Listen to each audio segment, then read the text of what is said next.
ሰላም ተነስጥልን የተወደዳችሁና የተከበራችሁ ውድ የቻናላችን ተከታታዮች እንዴት ናችሁልን? እግዚአብሔር ይመስገን እኔ በጣም ደህና ነኝ። የምትገኙት አራዳ ሜዳ ኦፊሻል ዩቲዩብ ገጻችን ላይ ነው። ለቻናሉ አዲስ ከሆናችሁ የዩቲዩብ ገጹን ሰብስክራይብ በማድረግና የደወል ምልክቷን በመጫን የቻናላችን ቤተሰቦች እንድትሆኑ የአክብሮት ግብዣችን ነው። እንዲሁም ደግሞ ዩቲዩብ ፕሮግራሙን ለበርካታ ተመልካቾች እንዲያደርሰው ቪዲዮን ስትጀምሩ ላይክ እያደረጋችሁ መጀመራችሁን አስታውሱ። የአራዳ ሜዳ ኮሜንታተር ተስፋ ወርቅ ልዑል ሰገድ አብሬያችሁ ቆይታ አደርጋለሁ። በዚህኛው ፕሮግራማችን ክፍል የቼልሲንና እንዲሁ ደግሞ የኤሲ ሚላኑን የተከላካይ መስመር ተጫዋች የፓቭሎቪችን ጉዳይ የምንመለከት ይሆናል ማለት ነው። እንግዲህ ሲዝኑ ሊጠናቀቅ የቀረው ከ2 ወር ያነሰ ጊዜ ብቻ ነው። ክለቦች እንግዲህ ይህንን ሲዝን ስለማጠናቀቅ ነው በዋነኝነት እያሰቡ የሚገኙት።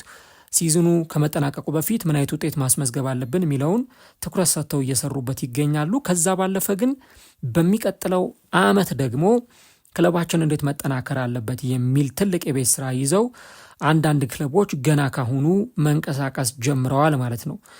እንግዲህ ከነዚህ ክለቦች መካከል አንዱ የምዕራብ ለንደኑ ክለብ ቼልሲ ነውና አሁን እንግዲህ አንድ ተጫዋች ለማስፈረም እንቅስቃሴ ማድረግ ጀምሯል። በቅርበት ሆኖ ይህንን ተጫዋች የተከታተለው ነው የሚገኘውና ምናልባትም ደግሞ የተከላካይ መስመሩን በጣም በትልቅ ሁኔታ ለማጠናከር ትልቅ እቅድ ይዞ የተንቀሳቀሰ እንደሚገኝ ነው እነዚህ መረጃዎች የሚያሳዩት። እና የኤሲ ሚላኑን የተከላካይ መስመር ተጫዋች ስትራሂንጃ ፓቭሎቪችን ወደ ቼልሲ እንዲመጣ ለማድረግ ከፍተኛ ስራዎች በቼልሲ በኩል እየተሰሩ ይገኛሉ። ተጫዋቹንም እንደዚሁ ደግሞ እየተከታተሉት እንደሚገኙ ነው የሚወጡት መረጃዎች የሚያሳዩትና እዚህ ተጫዋች ላይ እንዴት ፍላጎት ሊያሳድሩ ቻሉ? ይህ ተጫዋች ደግሞ ማን ነው? ምን አይነት ፐርፎርማንስ አለው? የሚለውን እዚህኛው ፕሮግራማችን ላይ የምንመለከተው ጉዳይ ይሆናል። ምናልባት ቼልሲዎች የሚሳካላቸው ከሆነና ተጫዋቹን ወደ ምዕራብ ለንደን ስታንፎርድ ብሪጅ ማምጣት የሚችሉ ከሆነ በጣም የተሳካ ዝውውር ሊሆን እንደሚችል ወይም ደግሞ በክለብ ውስጥ በጣም ጥሩ የሆነ ጊዜ ሊያሳልፍ እንደሚችልና እስካሁን ድረስ ከዓመት ዓመት የተንከባለለ የመጣውን የቼልሲን የተከላካይ መስመር ችግር በደንብ መቅረፍ የሚችል ተጫዋች እንደሆነ ነው በርካቶች የተናገሩ የሚገኙት ማለት ነው። እንግዲህ በቅርብ ጨዋታዎች ላይ ተጫዋቹ ጥሩ የሚባል ፐርፎርማንሱን ያሳየበት፣ የዚህ ውድድር ዓመት ደግሞ በግሉ ተጫዋቹ ከመከላከሉ መዋቅር ጋር በተለይም ደግሞ በኤሲ ሚላን ቤት ስሙ ጠንከር ብሎ እየተነሳ የሚገኝ ተጫዋች ነው።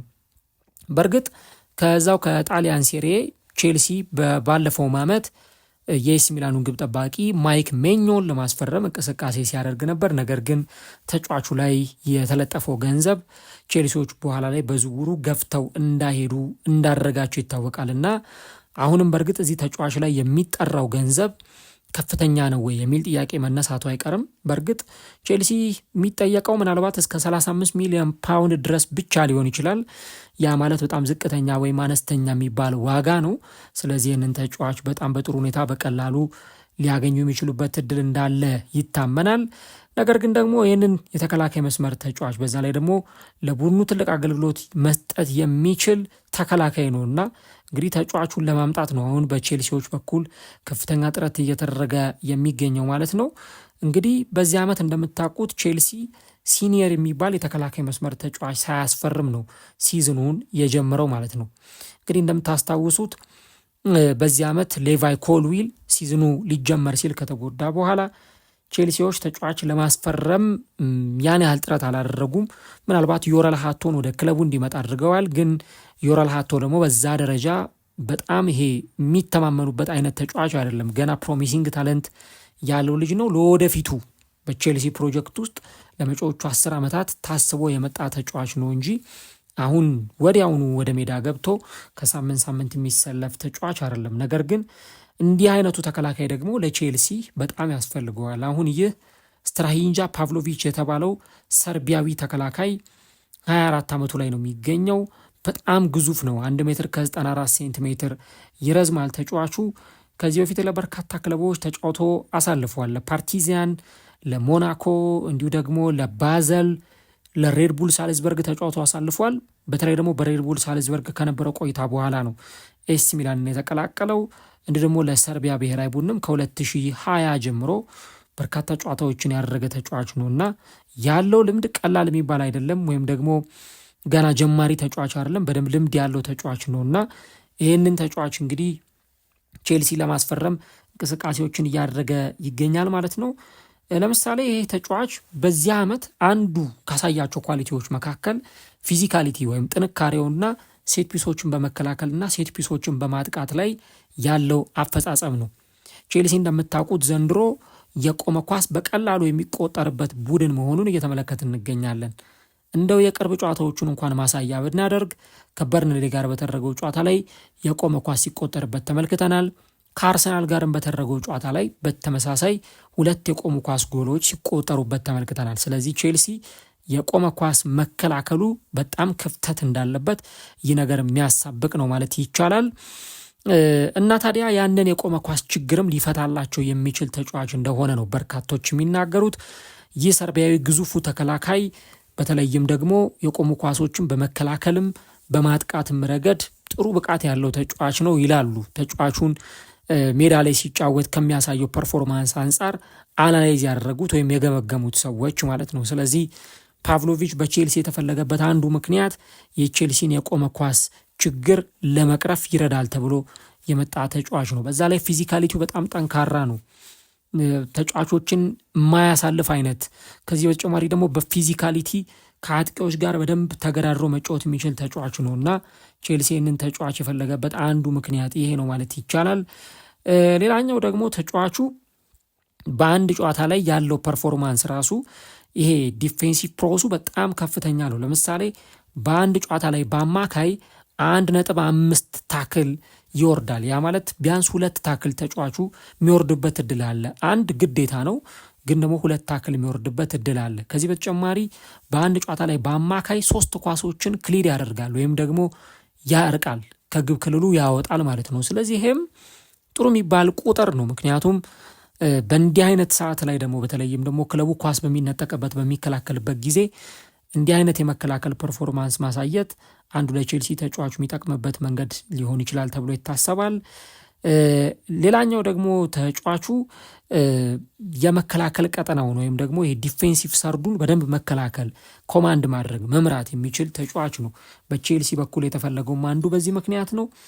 ሌላው ደግሞ ኳስ በሚያቀብልበት ጊዜ በጣም የተረጋጋ ተጫዋች ነው። ለምሳሌ በዚህ ዓመት 93% ፓሲንግ አኪሬሲ ያስመለከተን ተጫዋች ነው። ከሚያቀብላቸው ኳሶች 93%ቱ እየተሳኩ ናቸው እና ይሄ በጣም የሚያስገርም ቁጥር ነው። ኦልሞስት ወደ 100% እየተጠጋ ያለ ኳስ ሲያቀብል በጣም በተረጋጋ ሁኔታ ስፔሶችን ተመልክቶ ለጓደኞቹ ጥሩ ቦታ አይቶ ኳስ የሚያቀብል ተጫዋች ነው።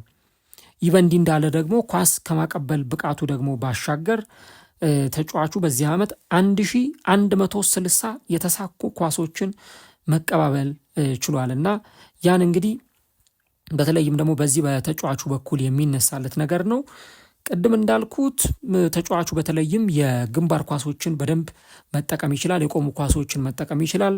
በዚህ ዓመት 4 ጎሎችን ለኤሲ ሚላን አስቆጥሯል እና በሚላን ቤት በተለይም በሴሪያውም ጭምር ጎሎችን ከሚያስቆጥሩ የተከላካይ መስመር ተጫዋቾች መካከል አንዱ ፓቭሎቪች ነው እና ይሄም ለቼልሲ በጣም ጠቃሚ ነው። ሌላው ግን በተለይም ደግሞ ለቼልሲ በጣም ይጠቅማል ተብሎ የሚጠበቀው ተጫዋቹ ሜዳውን በደንብ ኮንትሮል ማድረግ የሚችልና እንዲሁ ደግሞ ኢሞሽናል የሆኑ ይሄ ስሜታዊነት የታከለባቸው ጥፋቶችን ከመስራት የሚቆጠብ በጣም ዲሲፕሊን የሆነ ተጫዋች ነው። በቼልሲ ቤት አሁን አንዱ አስቸጋሪው ነገር ተጫዋቾች በተደጋጋሚ ጊዜ ካርድ ይመለከታሉ። ለቢጫ ካርድ፣ ለቀይ ካርዶች ተጋላጭ ሲሆኑ ይታያል። ይህ ተጫዋች ግን በዚህ ውድድር ዓመት በጣሊያን ሴሪ ብቻ ካደረጋቸው 26 ጨዋታዎች በ3 ጨዋታዎች ላይ ብቻ ነው ቢጫ ካርድ የተመለከተው። ያ ማለት 23 ጨዋታዎች ላይ ፍሪ ሆኖ ሲጫወት ነበረና ተጫዋቹ በተለይም ደግሞ ከባለፈው የ2024-25 የውድድር ዘመን አንጻር ሲነጻጸር በዲሲፕሊን ረገድ በጣም ተሻሽሎ የመጣ ተጫዋች ነውና በእነዚህ ነገሮች ምክንያት በቼልሲ እንዲፈለግ የሆነ ተጫዋች ነው። ዲሲፕሊኑ በጣም ጥሩ ነው። የአየር ላይ ኳሶችን ይጠቀማል፣ ኳሶችን ክሊር ያደርጋል፣ ታክሎች የሚወርድ ተጫዋች ነው።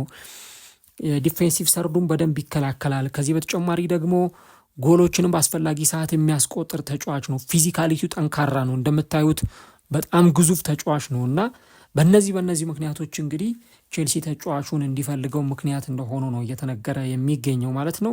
እና በየጊዜው አሁን ተጫዋቹ በዛ ፐርፎርማንሱ እየጨመረ ነው ያለው።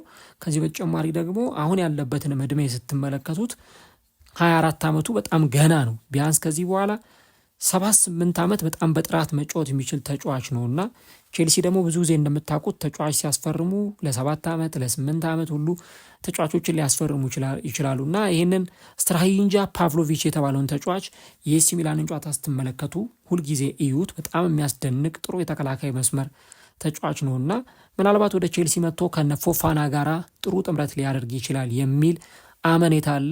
እንግዲህ ቼልሲ ተጫዋቹን የፈለገው በእነዚህና ቀደም ሲል በዘረዘርኳቸው ምክንያቶች ነው ማለት ነው። ስለዚህ ጉዳይ ምን ትላላችሁ? ይሄኛው ተከላካይ ቢመጣ የቼልሲ መከላከል መቀየር ይችላል ወይስ ሌላ የተከላካይ መስመር ተጫዋች ቼልሲ ማስፈረም አለበት? ከፍተኛ ገንዘብ አውጥቶ ማስፈረም አለበት። ምክንያቱም ቅድም እንዳነሳሁት ይህንን የተከላካይ መስመር ተጫዋች ለማስፈረም ቼልሲ ሊጠየቅ የሚችለው እስከ 35 ሚሊዮን ፓውንድ ድረስ ነው እና ከዚህ የተሻለ ፕሮፋይል ያለው ተጫዋች ቢያስፈርም የተሻለ ነው ብላችሁ ታስባላችሁ ወይ? ማንንስ ያስፈርም?